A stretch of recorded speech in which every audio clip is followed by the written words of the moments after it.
Hello everyone, welcome to JKSSV online tutorial. So this is Ajay and in this lecture we are going to talk about importance of water in life.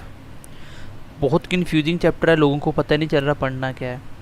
Basically इसकी जो properties हैं, किसके लिए use होता है, वो इसकी मतलब एज अ साइंटिफिक तरीके से क्वेश्चन पूछा जाएगा. सिंपल क्वेश्चन ऐसे तो आने की उम्मीद छोड़ दीजिए कि आपको पूछा जाएगा कि क्या हमारी बॉडी के लिए पानी ज़रूरी है कि नहीं है. ऐसा कुछ नहीं आने वाला. ये 5th-6th क्लास के क्वेश्चन है. तो हम लोग बेसिक भी पढ़ेंगे और इसके जो टेक्निकल क्वेश्चन बन सकते हैं वो भी हम पढ़ेंगे. ठीक है, तो चलिए स्टार्ट करते हैं. सबसे पहले आप लिख लीजिए इसका फॉर्मूला क्या होता है. तो आपको पता है फॉर्मूला होता है H2O. क्या होता है H2O? इट मीन्स कि अगर आपको पानी बनाना है तो हाइड्रोजन और ऑक्सीजन कितना चाहिए, 2:1 की रेशियो में चाहिए आपको, तब जाके पानी बन जाएगा आपका. ठीक है, वाटर बन जाएगा. उसमें हाइड्रोजन और ऑक्सीजन होता है, जिसमें हाइड्रोजन 2 चाहिए और ऑक्सीजन 1 चाहिए. अब क्वेश्चन आता है एग्ज़ाम में कि हमें बताइए, जैसे ये ऑक्सीजन है, ये हाइड्रोजन है, ये हाइड्रोजन है, इन दोनों के बीच में बॉन्डिंग होती है, दोनों मैच करते मिलते हैं. ऑक्सीजन जो होता है इसकी जो इलेक्ट्रोनेगेटिविटी है वो पानी से ज़्यादा होती है, मतलब हाइड्रोजन से ज़्यादा होती है. +2 है, -3 है. और जिसकी इलेक्ट्रोनेगेटिविटी ज़्यादा होती है वो अपनी तरफ चीज़ों को अट्रैक्ट कर लेता है, मतलब ऑक्सीजन हाइड्रोजन को अपनी तरफ मिला लेता है, जिससे मिलकर पानी बन जाता है. तो बेसिकली क्वेश्चन ये है कि इन दोनों के बीच में जो बॉन्ड है वो क्या है, उस बॉन्ड का नाम होता है कोवलेंट बॉन्ड. अब हम ज़्यादा डीप में बॉन्ड नहीं पढ़ने वाले, कौन कौन सी बॉन्ड होती है. सिंपली आपको याद रखना है कि हाइड्रोजन और ऑक्सीजन के बीच में, जब पानी के मॉलिक्यूल्स के बीच में जो बॉन्ड बनती है, उस बॉन्ड का नाम है कोवलेंट बॉन्ड. कौन सी बॉन्ड है? Covalent bond. इतनी सी बात याद होगी. अब इसके बाद आपको याद रखना है ये क्या है, it is a medium of life. मतलब पानी क्या है, एक मीडियम ऑफ लाइफ है. इसके बिना लाइफ पॉसिबल नहीं है. पानी के बिना लाइफ पॉसिबल नहीं है. आपका अगर ब्लड सर्कुलेट कर रहा है वो भी पानी की वजह से, क्योंकि आपको पता है maximum part of the blood किसका बना होता है, पानी का होता है. ठीक है, तो इसको आप बोल सकते हैं एक मीडियम ऑफ लाइफ है. इसमें कुछ भी ज़्यादा बताने वाला नहीं है. देखो कुछ क्वेश्चन तो ऐसे होंगे जो कॉमन सेंस से आपको पता, आप कर लोगे. जो क्वेश्चन आप नहीं कर पाओगे वो मैं आपको करवाने वाला हूँ. बाकी जो आप कर पाओगे उसको मैं एज अ थ्योरी की फॉर्म में पहले ही लिख के आपके सामने उसको एक्सप्लेन कर दूंगा. ठीक है, चलिए आगे बढ़ते हैं. अगर हम बात करें इन लिविंग ऑर्गेनिज्म के बारे में, लिविंग ऑर्गेनिज्म में कुछ भी आ सकता है. ठीक है, कुछ भी, एनिमल्स वगैरह, ह्यूमन, जो भी है सब कुछ लिविंग में आ सकता है, प्लांट्स वगैरह सब में. ठीक है, लिविंग ऑर्गेनिज्म में. तो इसमें हम बोलेंगे कि इसका ज़्यादातर पार्ट होता है पानी का. मोस्ट अबंडेंट पार्ट क्या होता है, वो पानी का होता है. मतलब इनकी मैक्सिमम जो बॉडी है उसमें क्या होता है, पानी होता है. जितने भी लिविंग ऑर्गेनिज्म हैं, आपको पता है कितना होना चाहिए, 65 से 89% कोई भी लिविंग ऑर्गेनिज्म में इतना तो पानी होता है बॉडी में. हमारी बॉडी में कितना पानी आपको पता है, 70+. तो सिर्फ हमारी बॉडी पानी से बनी हुई है. ठीक है, और अगर बात करेंगे कि बोन में कितना पानी होता है, बोन में पानी कम होता है. उसमें लगभग 20% पानी होता है. लगभग पूरी बोन के अंदर उसका 20% जो हड्डी है उसमें 20% पानी की मात्रा होती है. अगर हम बात करें ब्रेन की, तो ये क्वेश्चन है जो आते हैं एग्ज़ाम में. 85% ब्रेन में क्या होता है, ह्यूमन बींग्स की बात कर रहा हूँ मैं, ह्यूमन बींग्स की. ठीक है, ह्यूमन बींग्स की. तो 85% ब्रेन में क्या होता है, पानी होता है. क्योंकि आपको पता है ब्रेन के ऊपर पूरी एक लेयर होती है, स्कल होता है. स्कल और ब्रेन के बीच में लिक्विड पार्ट होता है 99%. तो ब्रेन भी आपका 85% पानी से बना हुआ है. ठीक है, ये पॉइंट कुछ इंपॉर्टेंट है, इन पॉइंट को थोड़ा सा ध्यान में रखना. ठीक है, तो ज़्यादातर लिविंग ऑर्गेनिज्म की जो बॉडी है वो 65 से 89% तक तो ये पानी ही होता है. बोन के अंदर 20% पानी होता है, ब्रेन 85% उसमें पानी होता है. चलिए नेक्स्ट इंपॉर्टेंट पॉइंट है. देखो इसमें कॉन्सेप्ट तो कुछ है नहीं, बस फैक्चुअल बातें बतानी है आपको. चलिए आगे देखिए. जितने भी बायोकेमिकल रिएक्शन होती हैं उन सब में भी पानी की नीड होती है। अब सर बायोकेमिकल रिएक्शन कौन सी होती हैं? जैसे आपका डाइजेशन होता है, जैसे आप देखते हो वाइटामिन्स, आपको पता है कि पानी में कौन कौन सी वाइटामिन्स घुल जाती हैं, ये आपको पता होना चाहिए, मैंने बहुत अच्छे से पढ़ाया था। वाइटामिन्स जो भी उसकी रिएक्शन होती है बॉडी के अंदर जाके डाइजेशन वगैरह होते हैं, ठीक है। बाकी आपका प्रोटीन फैट वगैरह का डाइजेशन होता है, उन सब में किसकी प्रेजेंस में होता है? उसमें पानी होना ज़रूरी है बॉडी में, अदरवाइज ये सब कुछ नहीं होगा, ठीक है। चलिए अगला क्या इसका प्रॉपर्टी होता है, अगला क्या होता है, नेक्स्ट लिखिए। जब हाइड्रोलिसिस होता है, इसमें भी क्या होता है? Water to break off. Hydrolysis क्या होता है? जब पानी उसको चीज़ से मिलने के बाद पानी बाहर निकलता है। जैसे मैं आपको एग्जांपल देता हूँ, जैसे मैंने आपको न्यूट्रिशन में पढ़ाया था, ये आपका फॉर्मूला है C6H12O6 ग्लूकोज का, ठीक है। एक्सोज है ये आपका एक, अगर 2 एक्सोज मिला दिए जाए तो आपको पता है डाइसैकेराइड बनता है, जैसे C12H22O11 और प्लस एक पानी का मॉलिक्यूल निकला था। देखिए इसको बोलते हैं ब्रेकअप होना, पानी का ब्रेकअप। ये मतलब हाइड्रोलिसिस के अंदर भी H2O का इस्तेमाल होता है, इसका यूज़ होता है, ठीक है। हमें तो इंपॉर्टेंस बताना है ना बॉडी में, तो हाइड्रोलिसिस रिएक्शन भी हमारी बॉडी में होती है जब आप ग्लूकोज खाते हो, ठीक है। तो H2O निकलता है। अगर आपको वापिस इसको बनाना है तो इसको मतलब इसको अगर आपको वापस ब्रेक डाउन करना है हाइड्रोजन में, तो दोबारा से आपको पानी देना पड़ेगा, इसको H2O मिलेगा, तभी बॉडी में दोबारा से ये ग्लूकोज की फॉर्म में आ पाएंगे। तो इतना से याद रखना आपको कि हाइड्रोलिसिस जो रिएक्शन होती है उसमें भी पानी का इस्तेमाल होता है। जितनी भी बायोकेमिकल रिएक्शन होती है लिविंग ऑर्गेनिज्म में, उनमें भी क्या होता है? पानी की प्रेजेंस में होता है। चलिए आगे बढ़ते हैं, आगे लिखिए आप, आगे लिखिए सॉल्वेंट प्रॉपर्टी क्या होती है इसकी।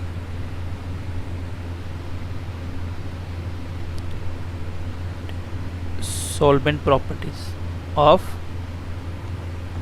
वाटर, ठीक है। पानी की सॉल्वेंट प्रॉपर्टीज़ क्या होती हैं? सॉल्वेंट का मतलब घुल जाना, है ना, घुल जाना किस चीज़ में, वो कौन कौन सी इसकी प्रॉपर्टी क्या होती हैं?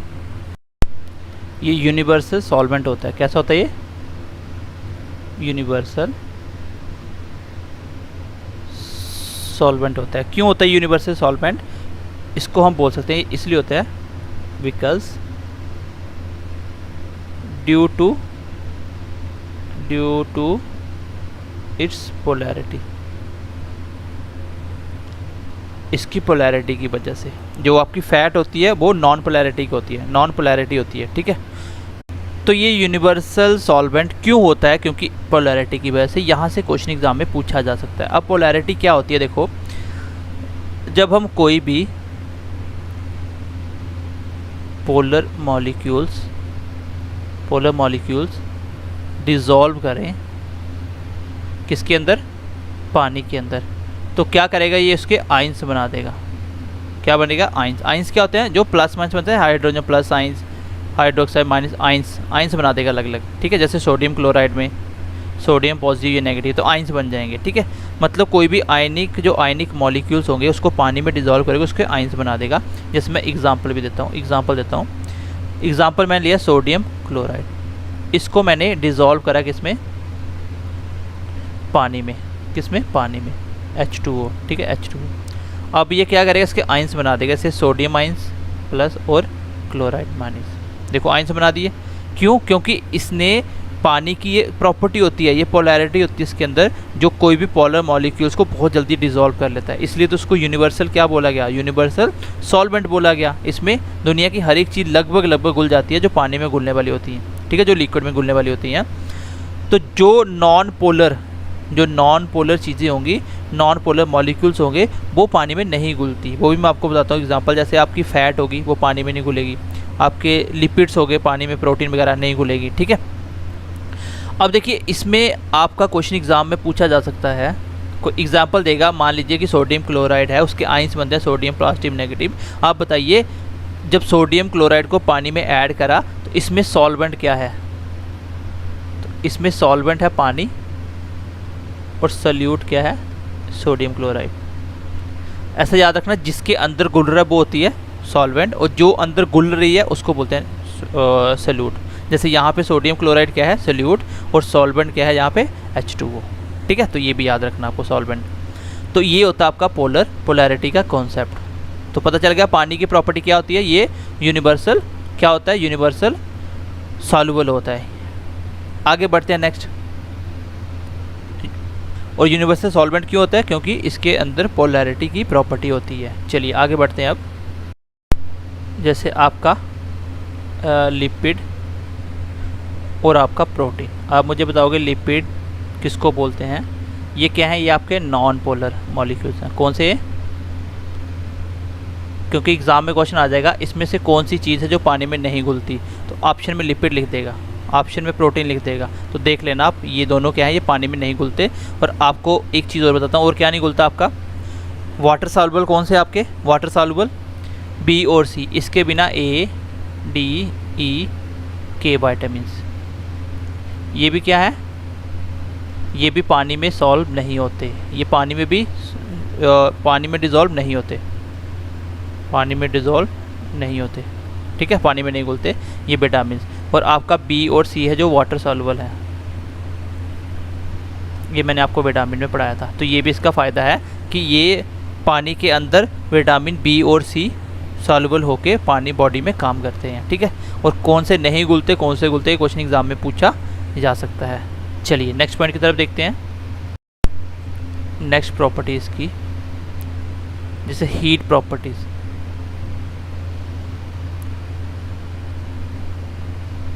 ठीक है, हीट प्रॉपर्टीज़। अब हीट प्रॉपर्टीज़ क्या होता है, बेसिकली जो पानी की जो स्पेसिफिक हीट है वो बहुत ज़्यादा होती है।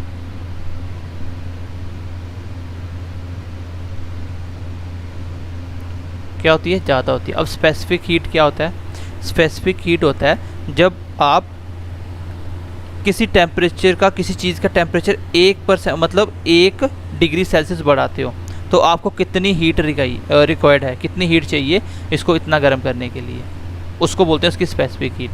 तो इसमें बोला जाता है कि अगर आपको 1 ग्राम पानी को, 1 ग्राम पानी का 1 डिग्री सेल्सियस टेम्परेचर क्या करना है, इंक्रीज़ करना है, तो कितनी आपको हीट देनी पड़ेगी, कितनी, तो उसका आंसर होगा 1.0 कैलोरी। कितनी, 1.0 कैलोरी हीट रिक्वायर्ड। तो आपके एग्ज़ाम में आ जाएगा 15 डिग्री सेल्सियस से पानी का टेम्परेचर 16 डिग्री सेल्सियस बनाना है, 1 ग्राम पानी है, तो बताइए कितनी कैलोरी चाहिए, तो आंसर होगा 1। अगर बोल देगा कि मान लीजिए 5 ग्राम पानी है, 5 ग्राम पानी है, टेम्परेचर 15 से 16 डिग्री सेल्सियस करना है, कितनी हीट रिक्वायर्ड है, तो आंसर क्या होगा, सर 1 ग्राम के लिए तो 1 कैलोरी चाहिए, तो यहाँ पे 5 ग्राम के लिए 1 डिग्री टेम्परेचर बढ़ाना है, तो हर एक के लिए मतलब 5 कैलोरी। कितनी, 5 कैलोरी। कितनी हीट चाहिए आपको, 5 कैलोरी। तो इसकी स्पेसिफिक हीट ज़्यादा होती है, मतलब पानी का 1 डिग्री टेम्परेचर बढ़ाने के लिए आपको ज़्यादा हीट रिक्वायर्ड होती है, ज़्यादा एनर्जी देनी पड़ती है, तब जाके इसका टेम्परेचर इंक्रीज़ होता है। तो पानी की स्पेसिफिक हीट क्या होती है, सबसे ज़्यादा होती है, ठीक है। पानी की जो स्ट्रीम होती है उसकी स्पेसिफिक हीट बहुत ज़्यादा होती है। तो पानी की स्पेसिफिक हीट आपको एग्जाम में क्वेश्चन आएगा कि 1 ग्राम पानी को 1 डिग्री टेम्परेचर बढ़ाना हो तो कितनी हीट रिक्वायर्ड है, तो आंसर होगा 1 कैलोरी, उसको एनर्जी देनी पड़ेगी, ठीक है। अगर 4 ग्राम 100 ग्राम बोलेगा तो इसको 100 कैलोरी आ जाएगा। समझ आई बात की।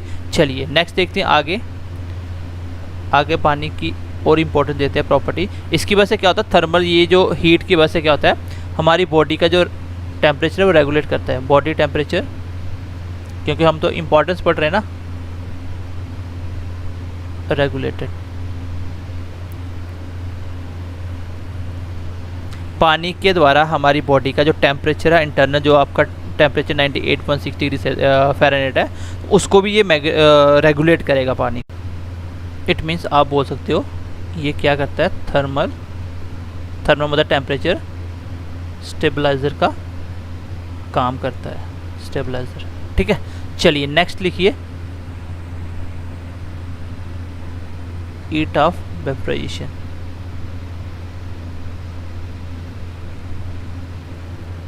हीट ऑफ वेपराइजेशन क्या होता है, तो हीट ऑफ वेपराइजेशन का मतलब होता है, चलिए इसको लिख लीजिए आप बोल सकते हो नंबर ऑफ कैलोरीज required पर ग्राम वेपराइज्ड, जब पर ग्राम वेपर बोल सकते हो, मतलब कितनी कैलोरी चाहिए आपको कि आपका जो पानी है वो वेपर में कन्वर्ट हो जाए पर ग्राम, हर ग्राम। जैसे ऊपर 1 ग्राम के हिसाब से कितना चाहिए था 1 कैलोरी, यहाँ पे वेपर बनाने के कितना चाहिए आपको, ये क्वेश्चन एग्जाम में पूछा जा सकता है। 574 कैलोरी पर किलोग्राम, मतलब 1000 ग्राम के लिए आपको इतनी कैलोरी चाहिए। कितनी? 574 पर किलोग्राम, ना कि पर ग्राम। ठीक है, कितनी? पर किलोग्राम। तो ये क्वेश्चन याद रखना, ये बहुत इंपॉर्टेंट क्वेश्चन है, एमसीक्यूज के पॉइंट ऑफ व्यू से एग्जाम में पूछा जा सकता है। चलिए अब देखिए इसका क्वेश्चन, एक तो ये पूछा जा सकता है, दूसरा इसका बेनिफिट क्या होता है। देखो, आप कभी भी रनिंग करके आते हो तो आपको पता है क्या होता है, पर्सपीरेशन होता है। पर्सपीरेशन मतलब पसीना आना, स्वेटिंग होना। इससे आपको कूलिंग इफेक्ट का फील होता है ना, कूलिंग इफेक्ट। ऐसा लगा कि ठंडा पसीना आने के बाद जब आप एक जगह खड़े होते हो, हवा चलती है, आपको ऐसा ठंडा ठंडा फील होता है। तो वो किसकी वजह से होता है? वो हीट ऑफ वेपराइजेशन की वजह से होता है। क्यों होता है ऐसा, मैं इसका कॉन्सेप्ट भी समझाता हूँ। अगर हम ह्यूमन बींग्स की बात करें या एनिमल की बात करें तो एनिमल में वर्ड यूज़ होता है पर्सपीरेशन, और अगर हम प्लांट की बात करें तो प्लांट में जो वर्ड यूज़ होता है उसको बोलते हैं ट्रांसपीरेशन। ट्रांसपीरेशन, ठीक है। दोनों ही प्रोसेस क्या होते हैं, जैसे मैं प्लांट की बात कर लेता हूँ, प्लांट से एनिमल की बात कर लेते हैं। जैसे आपको पता है ग्लूकोज को जब हमारी बॉडी यूज़ करती है, जब हम रनिंग करते हैं या कुछ भी हम कर रहे हैं, वर्कआउट कर रहे हैं, तो हमारी बॉडी यूज़ करती है। तो ऑक्सीजन की प्रेजेंस में इसको हम लोग यूज़ करते हैं, इसको बोलते हैं ऑक्सीडेशन होना। तो ऑक्सीडेशन के लिए भी पानी का नीड होता है, ठीक है, पानी का नीड होता है, ठीक है। फिर हम इससे हमें क्या मिलती है? एनर्जी मिलती है। तो इससे आपका कार्बन डाइऑक्साइड बनता है, आपका पानी बनता है, एटीपी फॉर्म में एनर्जी निकलती है बहुत सारी, और हीट निकलती है। जब आप रनिंग करके आते हो हीट निकलती है बॉडी से। क्यों? क्योंकि हमारी जो सेलुलर रेस्पिरेशन फास्ट हो जाती है, ठीक है, फास्ट हो जाती है। अब इस हीट को कम करने के लिए ये वाला प्रोसेस यूज़ होता है जो हमने ऊपर लिखा था, हीट ऑफ वेपराइजेशन। अब इस हीट को कम करने के लिए क्यों होता है, देखो मैं बताता हूँ आपको। जैसे मान लीजिए आपका 1000 ml पानी, 1000 ml वाटर लिया, ठीक है। इसमें से अगर आप 2 ml वाटर कम कर दो, 2 ml वाटर कम कर दो, मतलब बच गया 998 ml। और जैसे इतने वेपर पसीना निकलता ना, वेपर बन के उड़ गए, तो इससे क्या होता है, आपका 1 डिग्री सेल्सियस टेम्परेचर क्या होता है? डाउन हो जाता है।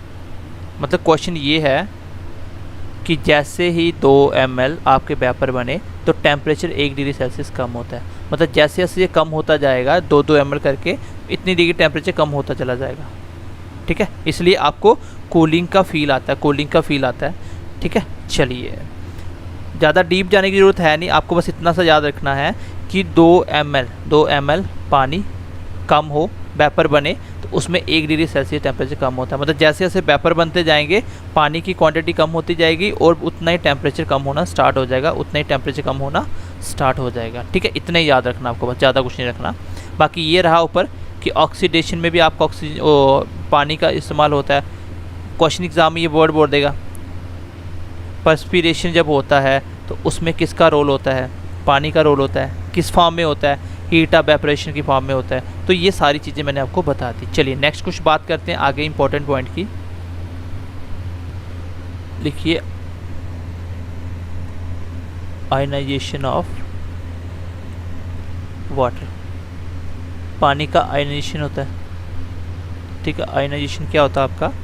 जैसे हाइड्रोजन आपकी बॉडी में पानी होता है, हाइड्रोजन ऑक्साइड, और ये जब ब्रेकडाउन होता है हाइड्रोजन और ऑक्साइड की फॉर्म में, तो ये रूम टेम्परेचर पे जब 25 डिग्री सेल्सियस टेम्परेचर होता है, ठीक है, रूम टेम्परेचर को बोलते हैं, रूम टेम्परेचर पे आपकी हाइड्रोजन की और आपकी हाइड्रोजन ऑक्साइड की दोनों की क्वांटिटी क्या होती है? सेम होती है। दोनों का कंसंट्रेशन सेम होता है। और कितने मोल होते हैं? वो केमिस्ट्री का कॉन्सेप्ट है ये, मोल पर लीटर। ये क्वेश्चन एग्जाम में पूछा जा सकता है। बोलेगा जब पानी का आयनाइजेशन होता है बॉडी के अंदर, ठीक है, जब बाहर, तो उस केस में आप बताइए रूम टेम्परेचर के ऊपर हाइड्रोजन की कॉन्सेंट्रेशन कितनी होगी। ठीक है, आयनाइजेशन होता है जब अलग अलग आयन्स बनते हैं, तो उसमें आपका हाइड्रोजन की या हाइड्रोजन ऑक्साइड की कॉन्सेंट्रेशन कितनी कितनी होगी। तो दोनों की सेम होती है, और कितनी होती है 10⁻⁷ मोल। तो मोल क्या है, केमिस्ट्री का कॉन्सेप्ट होता है। ठीक है, चलिए आगे बढ़ते हैं। नेक्स्ट पॉइंट देखिए, ये आपको याद रखना है, ये इंपॉर्टेंट पॉइंट है, पहले बताता हूँ ये, क्योंकि ये वो पॉइंट है जो आपको वैसे भी पता ही नहीं क्या पढ़ना वाटर के बारे में। ठीक है, और इसका बॉडी के अंदर बहुत सारी केमिकल रिएक्शन के अंदर इसका यूज़ होता है। अगर ये प्रोसेस नहीं होगा तो बहुत सारी केमिकल जो रिएक्शन हमारी बॉडी में होती हैं वो नहीं होंगे। ठीक है, आगे लिखिए, ये हमारी बॉडी में प्रोटेक्शन का काम भी करता है। प्रोटेक्शन मतलब हमें सेविंग का काम भी करता है, हमें बचाने का काम भी करता है। किस तरह से, देखिए बहुत सारी चीज़ों में हेल्प करता है। ये कैसे काम करती हैं, देखो, ये एज अ ल्यूब्रिकेंट काम करती हैं। ल्यूब्रिकेंट क्या होता है, कोई भी ऐसी दो सरफेस जो आपस में रब होती हैं, और वो रब होने को थोड़ी फ्रिक्शन जो होती है ना, उसकी जो फ्रिक्शन उसको कम करने के लिए काम आती है, उसको बोलते हैं ल्यूब्रिकेंट। मतलब उसमें रगड़ कम लगे आपस में। ठीक है, इसका काम क्या होता है, टू रिड्यूस फ्रिक्शन को कम करना, इसमें रगड़ कम लगे, फ्रिक्शन कम हो। ठीक है, जैसे इसकी एग्जांपल ही मैं देता हूँ आपका, जैसे आपकी आईलिड्स होती है ना, आईलिड्स, तो उसमें क्या होता है, आईलिड्स जो होती हैं, आप जब आंखें बंद करते हो या खोलते हो, जैसे आपकी जो आई सरफेस है ना, आई सरफेस, जब आप आंखें बंद करते खोलते हो तो वो जो बीच में लिक्विड पार्ट होता है वो क्या करता है, उसमें फ्रिक्शन कम कर देता है, जिसमें आपकी आंखों को रगड़ कम लगती है। ठीक है, रब कम होती है वो बॉडी वहाँ से। तो ये है आपका प्रोटेक्शन का काम भी करता है, और ये एज अ शॉकर का काम भी करता है। शॉकर जैसे गाड़ी में लगे होते हैं ना, शॉक एब्जॉर्बर का काम भी करता है। इसका मतलब क्या होता है, जैसे ये आपका है माइंड, ठीक है, माइंड, इसके ऊपर होती है आपकी स्कल, इसके बीच में भरा रहता है आपका लिक्विड, जिसकी वजह से जब आपको ऊपर से कोई चोट लग जाती है, कुछ भी हो जाए, एक्सटर्नल इंजरी हो जाए, जिसको बोलते हैं ट्रॉमा, ठीक है, इंजरी हो जाए, तो बेसिकली ये माइंड तक इंजरी को पहुंचने नहीं देता। ये कैसे काम करते हैं, जैसे आप मान लो कि सर के ऊपर आप एक गुब्बारा रख दो, गुब्बारा पानी से भर के, फिर उसके ऊपर कुछ मारो तो आपके हेड पे चोट नहीं लगेगी। तो एग्जैक्टली वैसे ही काम करता है, मतलब बेसिकली हमें प्रोटेक्शन देता है, शॉक एब्जॉर्बर की तरह भी काम भी ये करता है। तो अभी तक मैंने जो भी पढ़ाया मैं इसको थोड़ा सा रिकैप कर देता हूँ, जो भी इंपॉर्टेंट पॉइंट थे। बाकी जो सब पढ़ रहे हैं वो मैं इसको अगली क्लास में कवर करूँगा, जो इसके बेसिक जो सब पढ़ते हैं, जो आपको पता भी होता है। ठीक है, उसमें ये कॉन्सेप्ट भी आएंगे। चलिए, सबसे पहले मैंने बताया कि इंपॉर्टेंस ऑफ वाटर हमारी लाइफ में कैसा है, इसका मैंने फॉर्मूला बताया। आपको याद रखना है कि इसके अंदर क्या होता है, ये कोवलेंट बॉन्ड होती है। कौन सी होती है, और ये मीडियम ऑफ लाइफ में इसको बोल सकते हैं। लिविंग ऑर्गेनिज्म, ये मैं कुछ फैक्चुअल बातें बताइए आपको, कितना कितना पार्ट होता है। ठीक है, ये इसके बाद इंपॉर्टेंस शुरू हुई, जितने भी बायोकेमिकल रिएक्शन होते हैं हमारी बॉडी में, सारे के सारे किसकी प्रेजेंस में होते हैं, पानी की प्रेजेंस में होते हैं। हाइड्रोलिसिस क्या होता है, हाइड्रोलिसिस जब कोई चीज़ के कोई चीज़ से मिलके पानी बनता है, पानी अलग होता है, और जब उस चीज़ को दोबारा बनाना हो फिर भी पानी चाहिए, मतलब पानी की प्रेजेंस में ही आपका हाइड्रोलिसिस प्रोसेस होता है। और इसकी सॉल्वेंट प्रॉपर्टी की बात करें, सॉल्वेंट हमारी बॉडी में हम कुछ भी खाते हैं वो कैसे सॉल्वेंट हो जाता है। जैसे हम मान लीजिए विटामिन बी खा रहे हैं तो बॉडी में काम कैसे करेगा, इसकी सॉल्वेंट प्रॉपर्टी की वजह से। पानी की सॉल्वेंट प्रॉपर्टी है और वो अपने अंदर उसको अब्जॉर्ब कर लेगा, जिसके थ्रू वो पानी में घुल जाएगा और पानी बाद में ब्लड में मिलेगा, उसके बाद आपकी पूरी बॉडी को विटामिन बी मिल जाएगा। ठीक है, ये यूनिवर्सल सॉल्वेंट होता है। क्यों होता है, क्योंकि इसके अंदर इसकी प्रॉपर्टी क्या होती है, पोलैरिटी की प्रॉपर्टी होती है। जितने भी पोलर मॉलिक्यूल्स होते हैं जो पानी में घुलने वाले हैं, वो जैसे ही पानी में मिलते हैं तो अपने आयंस बनाते हैं। ठीक है, चलिए, सॉल्वेंट और सॉल्यूट किसको बोलते हैं वो बता दिया। ये चीज़ें कुछ मैंने बताई जो फैक्चुअल जो पानी में नहीं घुलती हैं, ये क्वेश्चन भी एग्जाम में पूछा जा सकता है। उसके बाद हमने बात करी हीट प्रॉपर्टीज़ की। हीट प्रॉपर्टीज़ के लिए आपको फैक्चुअल ये कॉन्सेप्ट याद रखना है कि 1 ग्राम पानी का 1 डिग्री टेम्परेचर बढ़ाने के लिए आपको कितनी कैलोरी चाहिए, तो आंसर होगा सर 1 कैलोरी। कितनी चाहिए, 1। तो ये आप देख लेना। और पानी की स्पेसिफिक हीट हाई होती है। क्या होती है, स्पेसिफिक हीट हाई होती है। चलिए, हीट ऑफ वेपराइजेशन कितनी कैलोरी चाहिए, 574 कैलोरी पर किलोग्राम के हिसाब से। बोलेगा कि आपको कूलिंग इफेक्ट क्यों फील होता है, तो आंसर तो पानी की वजह से होता है मेन, और कौन सा प्रोसेस होता है ये मैंने आपको बता दिया। ठीक है, हीट ऑफ वेपराइजेशन की वजह से होता है, यहाँ बोल देगा परस्पिरेशन के बारे में परस्पिरेशन के वजह से, ठीक है, परस्पिरेशन की वजह से। आगे बोलेगा ट्रांसपीरेशन किस में होता है, तो ये प्लांट्स का पार्ट होता है। जब आपकी प्लांट्स अपनी एनर्जी यूज़ करते हैं ना, कार्बन डाइऑक्साइड और अपना ग्लूकोज यूज़ करते हैं, क्योंकि प्लांट भी अपना खाना किस फॉर्म में स्टोर करते हैं, ग्लूकोज की फॉर्म में। मैंने आपको न्यूट्रिशन में पढ़ाया था ये बात, ठीक है।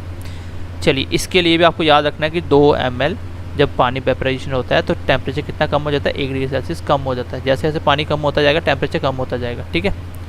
आगे मैंने बताया आयनाइजेशन, तो उसमें ये पॉइंट याद रखना, ये फैक्चुअल पॉइंट, ठीक है। चलिए नेक्स्ट देखिए, प्रोटेक्शन का काम भी करते हैं एज अ ल्यूब्रिकेंट क्या होता है, जब आप फ्रिक्शन को कम करने के लिए कोई चीज़ को यूज़ करते हैं उसको बोलते हैं ल्यूब्रिकेंट। तो ये हमारी बॉडी में ल्यूब्रिकेंट का काम करता है, जैसे आईलेट्स मैंने एग्जांपल भी आपको दिया, ठीक है। तो ये थे कुछ आज के फैक्चुअल पॉइंट जो मैंने आपको वाटर के बारे में बताए।